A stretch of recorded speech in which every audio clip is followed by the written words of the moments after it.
এই মুহূর্তে পাকিস্তানের রাওয়ালপিন্ডি থেকে যোগ দিচ্ছেন জহির সাগর।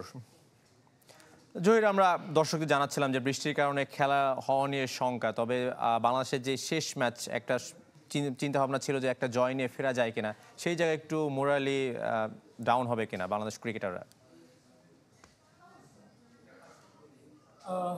মৃদুল, কোনো সন্দেহ নেই বাংলাদেশ দলের এই ম্যাচটা হওয়ার খুবই দরকার ছিল, কারণ আমরা জানি যেমন বাংলাদেশের শেষ ম্যাচ তেমনি পাকিস্তানের শেষ ম্যাচে দু দলই এখন পর্যন্ত দু ম্যাচে হেরে ইতিমধ্যে টুর্নামেন্ট থেকে ছিটকে গেছে।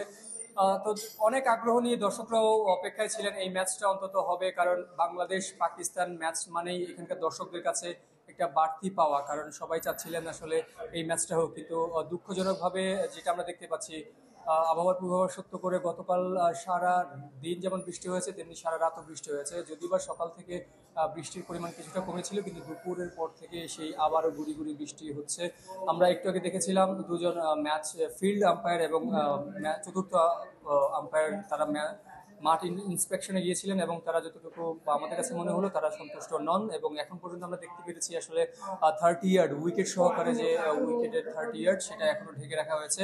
আর এখানকার আসলে বৃষ্টি যদি কমেও যায় সেক্ষেত্রে ম্যাচ খুব সহসে শুরু হবে সে তেমনটা বলা যাচ্ছে না, কেননা এই 30 ইয়ার্ডের পরবর্তী মাঠের যে অংশটুকু সেটা কিন্তু পুরোপুরি ঢেকে রাখা হয়নি, যেটা নিয়ে আসলে মোহাম্মদ কাইফ ভারতীয় সাবেক ক্রিকেটার তিনিও বেশ সমালোচনা করেছিলেন। আসলে রাওয়ালপিন্ডির মতো একটা ভেন্যুতে এবং চ্যাম্পিয়ন্স ট্রফির মতো একটা টুর্নামেন্টে কেন আসলে পুরো মাঠ ঢেকে রাখা হয় না। তার কিন্তু খেসারত দিতে হবে আসলে এই ম্যাচকে যদি পরিত্যক্ত হয়ে যায়। আর যদি দিন শেষে 2 থেকে 3 ঘন্টা পরেও যদি ম্যাচ শুরু হয় তাহলে নিঃসন্দেহে 50 ওভারে ম্যাচ হবে না, সেটা অনেকটাই নিশ্চিত। ম্যাচটা কম ওভারে নেমে আসতে পারে, এটাই সম্ভাব্য একটা ভাগ্য বলতে হবে। শাফায়েত, মৃদুল। জহির সাগর, আপনাকে অসংখ্য ধন্যবাদ। দর্শক, রাওয়ালপিন্ডি থেকে আমাদের সাথে যুক্ত হয়েছিলেন জহির সাগর। ভিশনের ফুলঝুরি মেগা অফারে ফ্রিজ কিনলেই পাচ্ছেন 16 পিসের আকর্ষণীয় গিফট বক্স একদম ফ্রি।